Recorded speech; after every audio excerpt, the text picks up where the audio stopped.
Salut amis du paddle, aujourd'hui on va te parler de tactique pour te donner plus de chances de mettre en difficulté tes adversaires et donc de gagner plus de points. Allez, on va voir ça ensemble.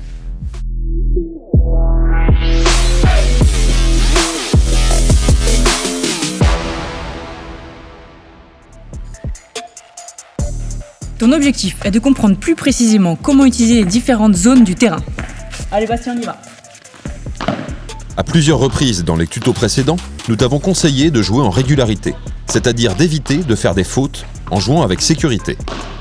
Une fois cette idée tactique reçue, il est temps de passer à une étape plus élaborée.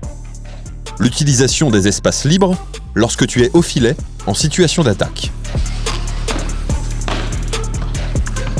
Tes adversaires, chacun positionné au fond du court, laissent un espace entre eux deux.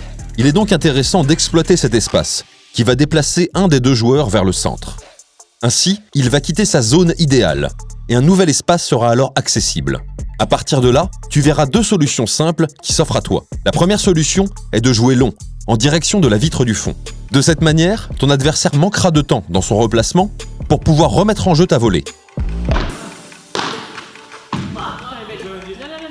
La seconde est de jouer court en direction de la grille. Le deuxième rebond sur la grille est très aléatoire et difficile à négocier. Ce qu'il faut retenir pour jouer dans les espaces libres.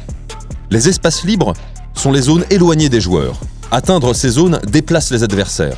Joue long au centre ou joue court croisé. Nos conseils. Commence par jouer au centre, c'est-à-dire long entre les deux adversaires.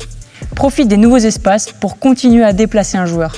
Mais aussi, pense à chercher les grilles en jouant des balles courtes.